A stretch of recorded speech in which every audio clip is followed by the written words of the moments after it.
We are live.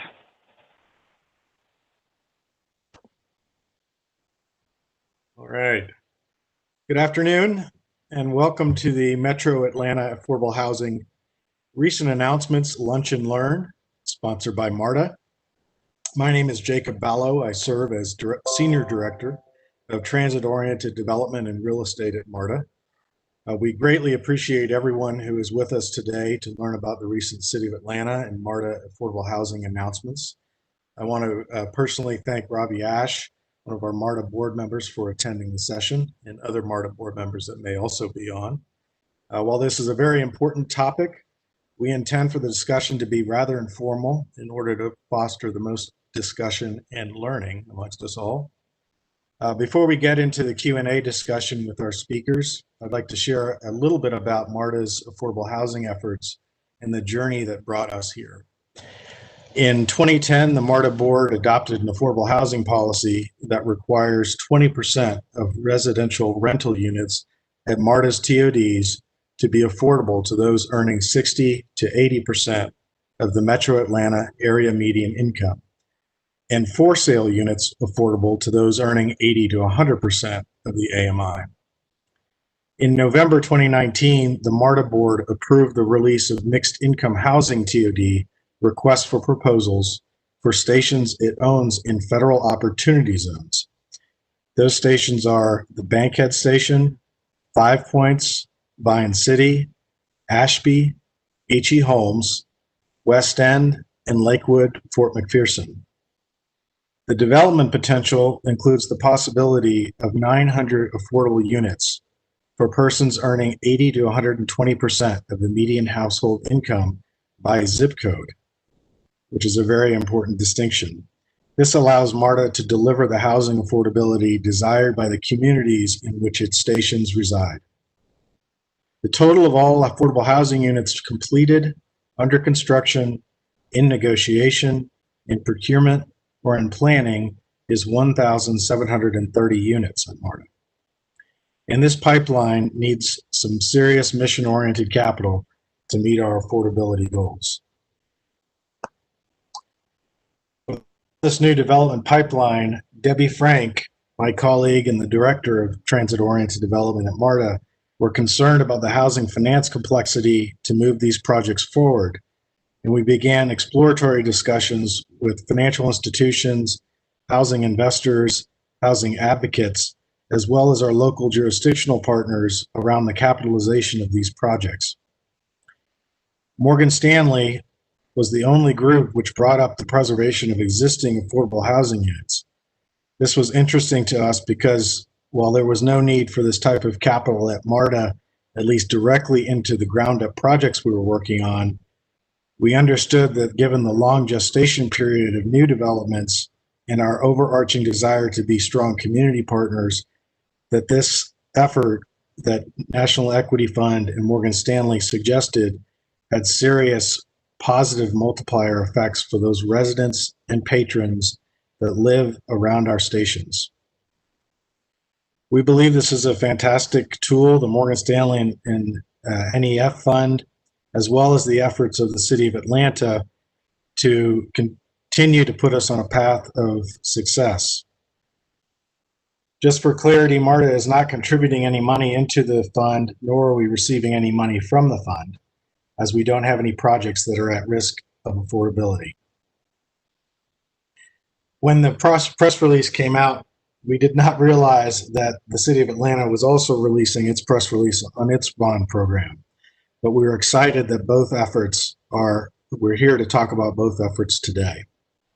We have asked our community partner, Odetta McLeish White from the Transformation Alliance, to moderate the Q&A session.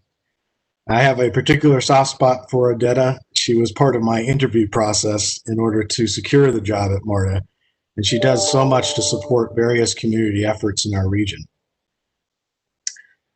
Now, a brief few moments to introduce our panelists. We have invited Councilmember Westmoreland from Atlanta here to talk about the city's bond program. Councilmember Westmoreland was born and raised in Atlanta and is a graduate of Grady High School and Princeton University. I have really enjoyed getting to know him. He's spent countless hours learning the affordable housing issues and about solutions.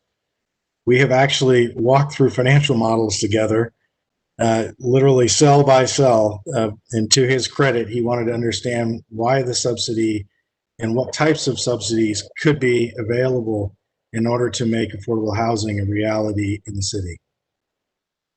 I also have with me today Brian Prater of Morgan Stanley. Brian has over 2 decades of experience working for CDFIs and putting together programs to support financing for affordable housing. Brian also has worked with Odetta, which is fantastic, on a number of affordable housing initiatives. With Brian is Scott with NEF, and Scott brings also a phenomenal amount of transactional experience in the affordable housing space for preservation, and the two of them lead the Morgan Stanley NEF effort. With that, I'll turn it over to Councilmember Westmoreland to begin the discussion on the city's new bond program. Matt? Sure. Thank you, Jacob, and good afternoon, everyone. And thank you to Marta, to Jeff and team. Appreciate all the work that you are doing in this space and this opportunity to talk with folks in the community about both of our housing initiatives. So this has been a very exciting month at the city. On January 4th, council passed legislation which will, when it's all said and done, introduce about $100 million through our Housing Opportunity Bond Program toward housing affordability goals. And I'll go through all of those in a little bit. This is the third wave, so to speak, of housing opportunity bond funding that the city has implemented. The first came back in 2007 with $30 million under Mayor Franklin, and then Mayor Reed in 2017 did a $45 million infusion. And over the next 18 to 24 months, we will be investing $100 million, which will help either build or preserve 3,500 units of housing around the city.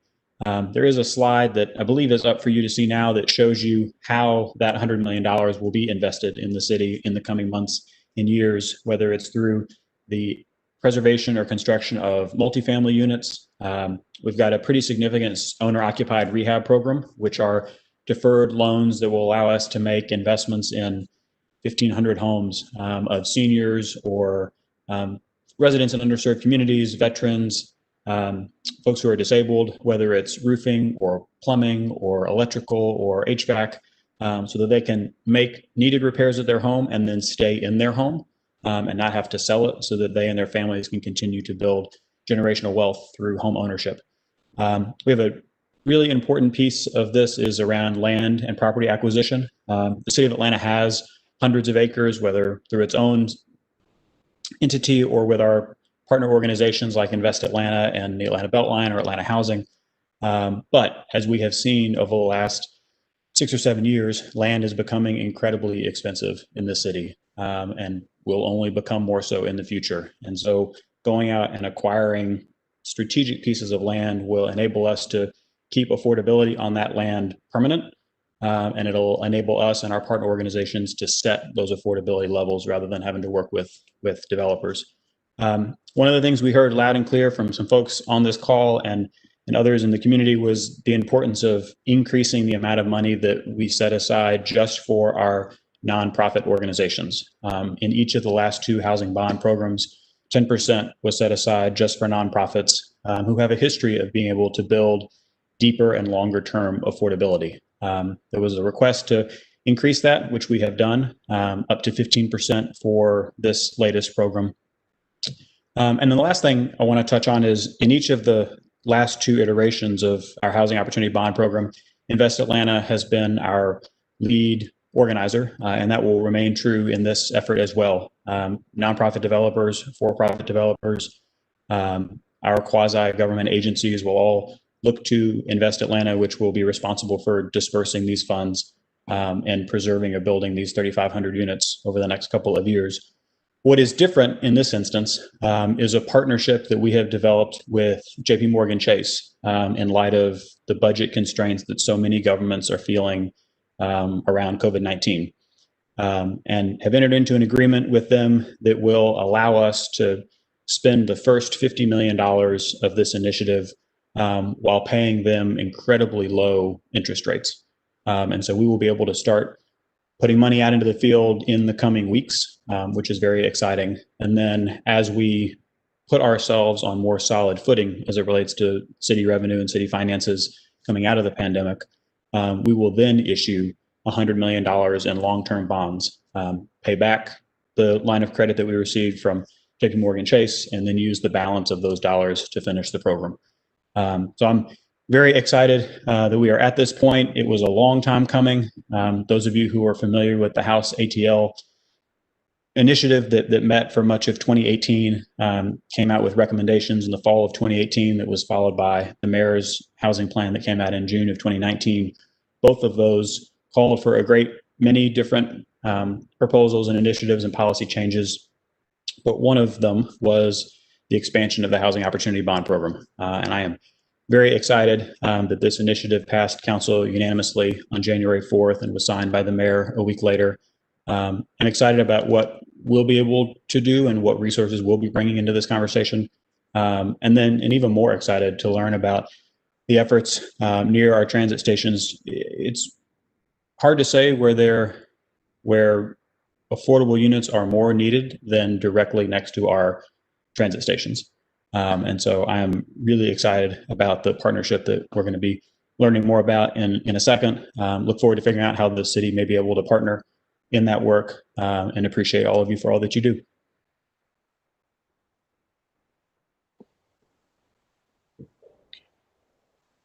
Great. Thank you, Matt. If someone will give me sharing rights, I can put the presentation up for Morgan Stanley and NEF. Go.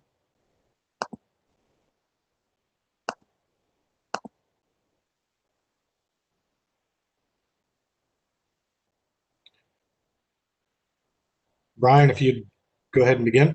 Oh, great. Yeah. Thank you. Thank you, Jacob. And thank you to Marta and the Marta team for allowing us to participate in this Lunch and Learn.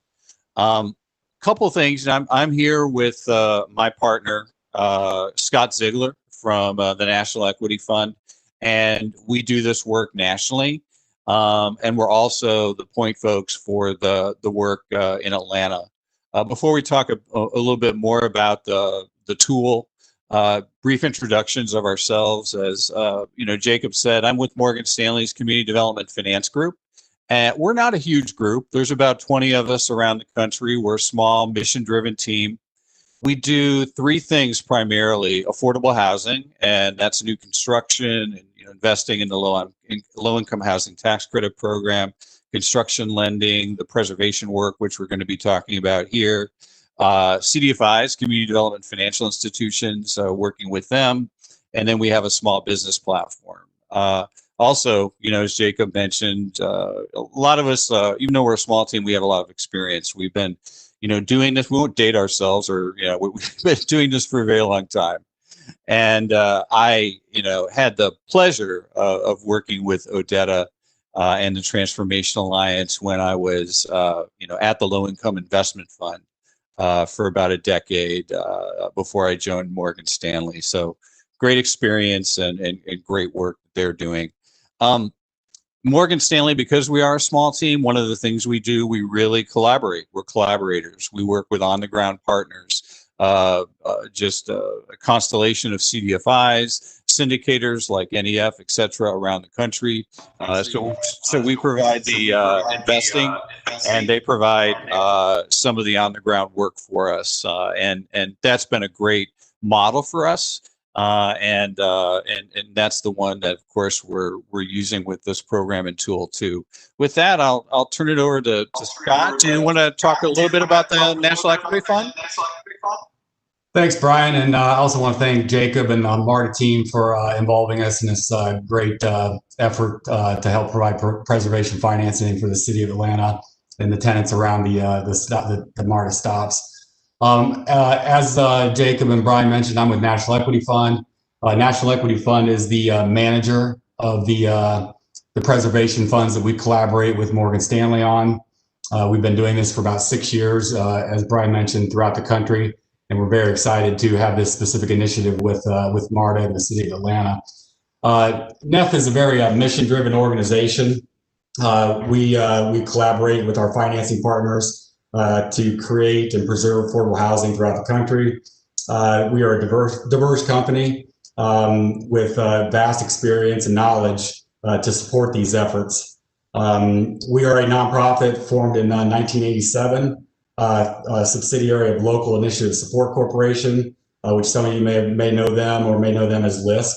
LISC is nationally known and offices throughout the country in 35 cities, serving over 2,000 rural communities. They were created in 1979 through the Ford Foundation. We also have a pretty significant LISC office located there in Atlanta. NEF, over the roughly 33 years in existence, we've financed about $17 billion into projects, creating nearly 2,800 developments and nearly 190,000 affordable housing units for families and individuals.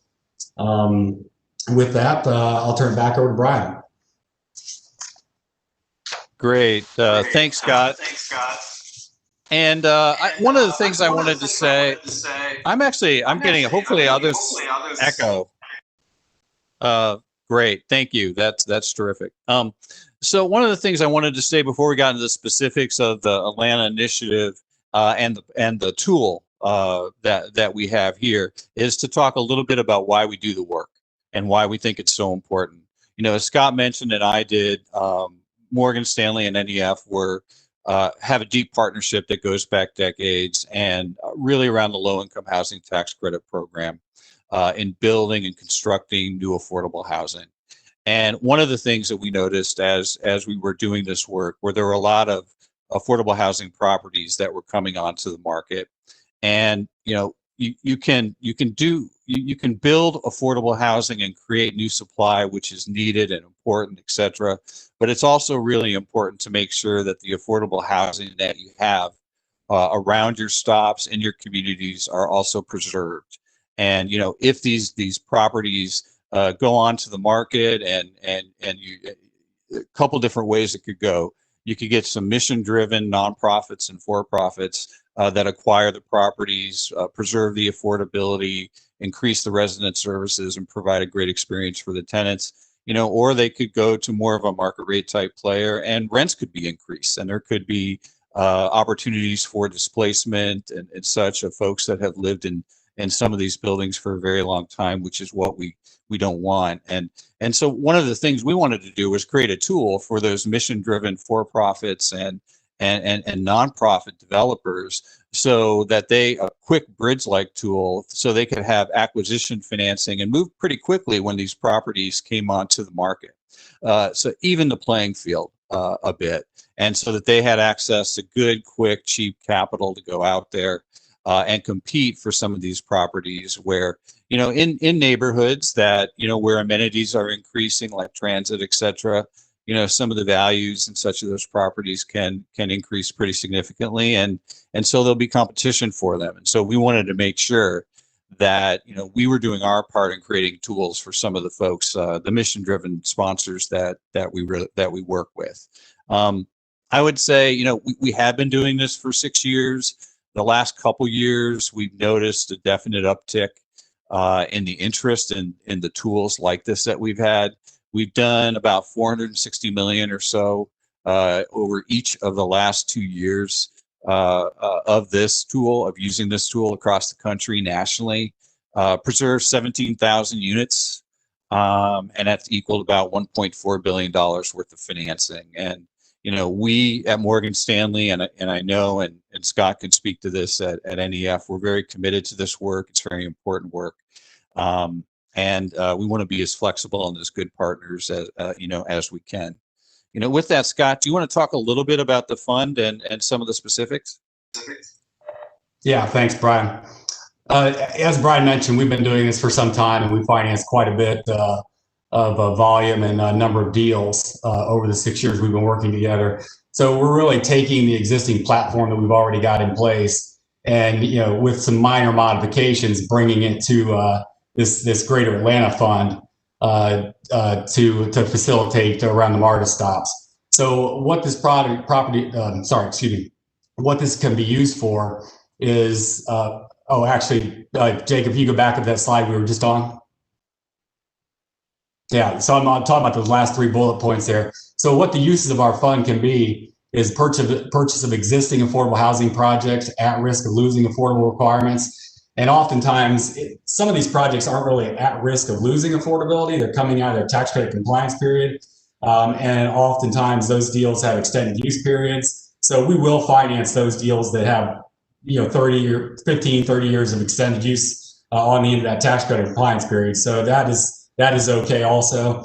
And then oftentimes what we're seeing now is we're financing properties that are not currently restricted as affordable. So they're what we call maybe a naturally occurring affordable housing, where rents are low, the existing tenants in there are at those 80% or lower AMI type of incomes.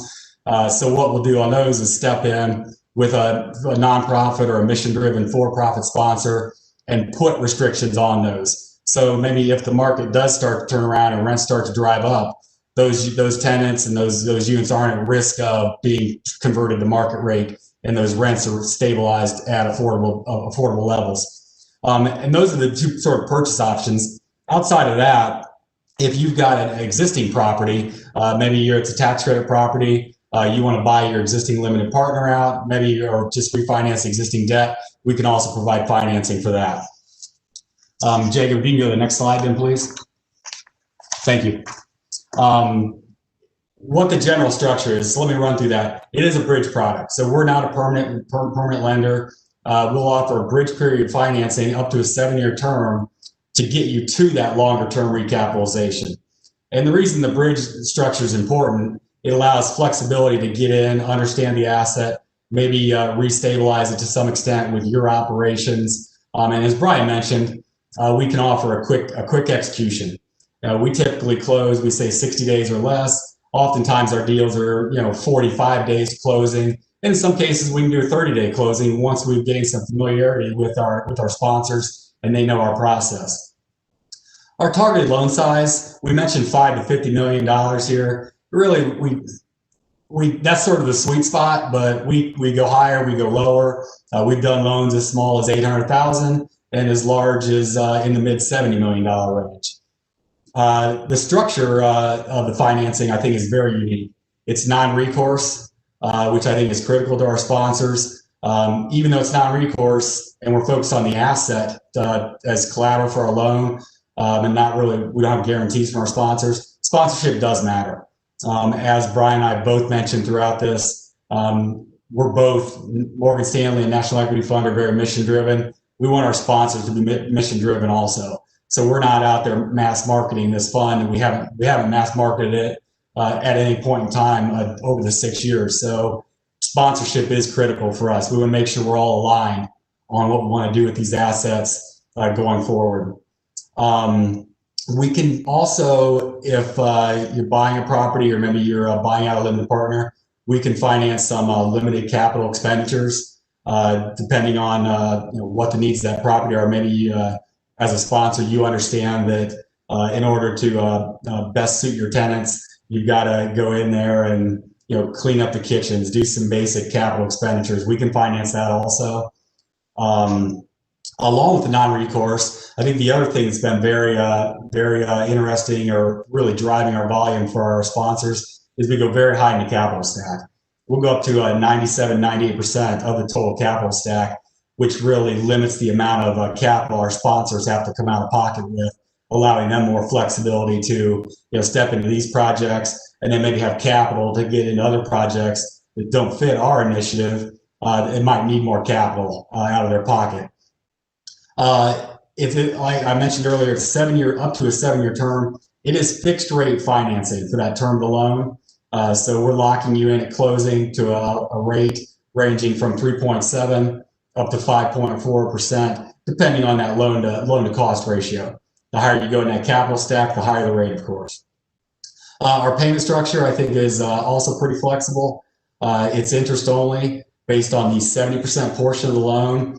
And then we like to see a 120 debt service coverage on that. So we multiply that times 120%, and that's your hard payment.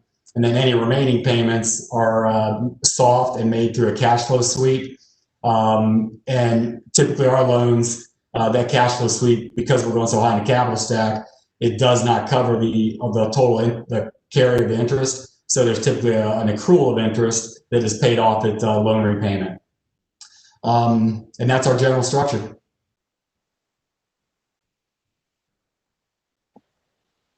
That's great. Thank you, Brian. Getting a little bit of feedback. Can everybody please mute? Thank you, Brian and Scott. And what we'd like to do now is Odetta and I will open up the forum for questions. And let me stop sharing. There we go. Good afternoon, everyone. Jacob, thank you so much for that kind introduction. And Brian, for those very kind words. It's always been wonderful to work with you as well through SPARK, Strong, Prosperous, and Resilient Communities Challenge. Hi, everyone. I'm Odetta McLeish-White, the Managing Director of the Transformation Alliance. We are a 30-plus member collaborative here in Metro Atlanta, working to strengthen communities through transit and through equitable transit-oriented development. The roots of our work are very much in partnership with MARTA and the city to discuss issues of transit and housing and arts and culture and jobs and health and climate, many intersected issues. And so it's very exciting to be included in today's conversation. This question of funding and financing is a lesson TFA learned pretty early when we went through a process and got great community feedback from MARTA on one of its station areas. And they put it in the RFP, and that was wonderful. And the developers said, there's no loan product to do these things. So from 5 years ago, we learned that this is a critical piece of the algorithm for creating great communities around transit that will not displace legacy residents, that will welcome a range of new residents. So I'm really excited to see all of this come about, the combination of the housing bonds and this transit work. So, Jacob, we've got a few questions regarding the City of Atlanta's program, so I'll just go in with those, and I suspect they would be for Councilperson Westmoreland. Sure thing. Great. So, of course, people want to know, when will the funds be available to invest in projects? And do you have any sense of the terms of the funds for project financing at this time? Yeah, so that is the answer to the first part is soon, and by that I mean weeks. I mentioned earlier that Invest Atlanta will be running point on this for us. Dr. Clementage is the CEO, and then Alan Ferguson is the Senior Vice President for Community Development, and his office will oversee the disbursement of these dollars. They are coming, I chair the Council's Community Development and Human Services Committee, and they are coming to present to us at our February meeting about what the terms will be for this latest iteration of funds. Historically, on the multifamily and nonprofit loan front, interest rates have been very, very low by design. And then when it comes to owner-occupied rehab, it is a loan, but once you stay in your home for a certain number of years, the loan eventually will wear off. And so you'll be able to make needed renovations to your house, and provided that it continues to be your house, you will end up not having to pay back at all. But as our terms become more concrete here in the next 3 or 4 weeks, we'll definitely make sure that we share that with folks, and you're more than welcome to reach out to Invest Atlanta, which will be even more knowledgeable than I. Practicing my space bar unmute. Wonderful. Thank you so much. Are there any particular geographic focus areas for the housing opportunity bonds? Good question. In statute, no. And honestly, there's not tension, but I think there's a desire, certainly one that I have, and I think is shared by a lot of folks, to have housing affordability all across the city, in all 12 of our council districts, near all of our MARTA stations, and not just concentrated in different parts of town. Land is cheaper when we talk about land acquisition. Do you buy a certain piece of property that might be more expensive, or do you buy more property somewhere else in Atlanta? There are income guidelines. We made a concerted effort, as has been the case in the past, around whether it's for owner-occupied rehab or the construction or preservation of multifamily and single-family homes, really targeting in on folks who make 60% of the region's median income or less. There is a bucket, I didn't mention it earlier, we're setting aside $10 million to supplement the work that has been done around our homeless population, Partners for Home and our continuum of care. And clearly the income levels for that bucket of money will be even lower. But a real intense desire to try and drive this money to residents who make 40, 50, 60% of the region's median income. Thank you. And then one last question for you, and then we do have a couple for Brian and or Scott. Just confirming that the Housing Opportunity Bond funds be available for preservation and or new development. That is correct. Okay, turning to Brian and Scott, could you please give us some examples of transactions you have done through your joint work, JP Morgan and NEF, please? Sure, Scott, do you want to take that one? Sure. Really, they're all over the board. I think our product it's really, customizable, but in general, we're focused on existing multifamily properties that are, they're operating, they're stabilized, and, they're transitioning to their next term of like long-term capitalization. So typically what we're seeing is the acquisition of a property in probably 95% of our financings. And that acquisition is, of course, a new owner stepping in. They're maybe bringing their own management company in. They're going to operate it how they see fit to operate it. They might have a different view of those operations. And then over that period of the loan term, it sort of stabilizes with their operations or continues to restabilize with their operations to where they'll eventually refinance the deal with long-term, maybe FHA financing or with a tax credit execution for a long-term stabilized capitalization. So would you say your portfolio, sorry, would you mind rereading? Thank you, Scott. Would you say your current portfolio spans, size, like numbers of units, locations geographically, or are you finding that your fund is, for now, maybe being used more by a certain profile of project than another?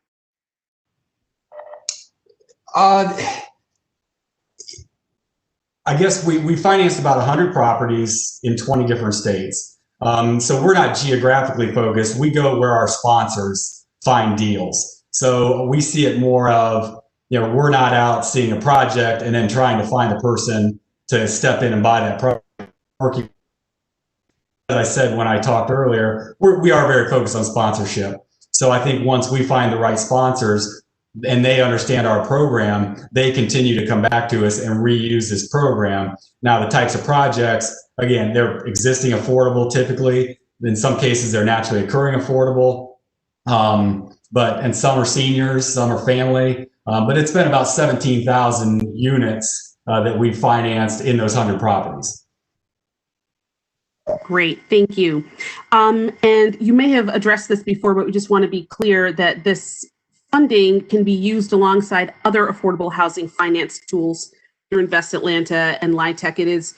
It's a real stack, right, to fund affordable housing preservation or new development. So I think folks just want to be clear about how it interweaves with other financing sources. Actually, I'm very glad that somebody asked that question because one thing that we did skip over, our product is a first mortgage product. So we are the senior debt on these properties. We do work with soft financing sources that can come in subordinate to us, and we've often done that. Thank you.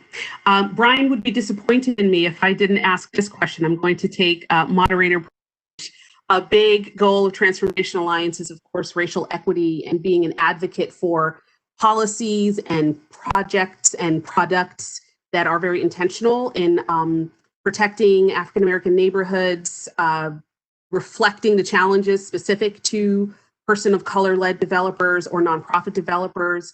I know, Councilman Westmoreland, you've been an advocate for the housing bond to include set-asides, and so maybe you could talk a little bit about nonprofit developers and how they might be supported through the housing bonds.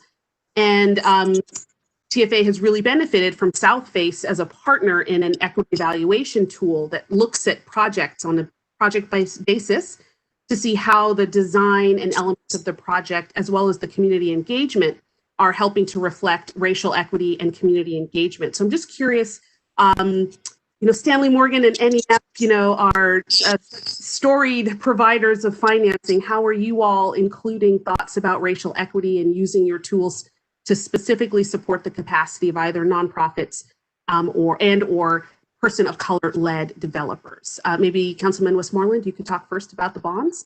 Yeah, so a couple thoughts. One, TFAs was one of the letters we received saying, it's time to increase the set aside for nonprofits in Atlanta. And I will note that not only did we increase the set aside by 50%, but that bucket can only be accessed by nonprofit developers, but they are still eligible to submit requests for funding in the other buckets that we have as well. So it's $15 million just for our nonprofit organizations, and then $85 million in other parts of the allocation conversation. The second is that, we are talking more, but probably not enough, about the role that city infrastructure has played in fast gentrifying neighborhoods, whether it's the Beltline or the West Side Park. You take the creation of the city's largest park and you have a MARTA station right next door, and right after that you've got what was originally Core Yards and now will be something else to be named publicly soon, and it will completely change the landscape of Grove Park and Center Hill and so many other surrounding communities. And so that when you talked earlier about where's our geographic focus, the balance is how do we add more affordability where it doesn't exist. You may have seen that the Beltline just closed on a parcel up in Buckhead on part of the north side of the North Side Trail for housing.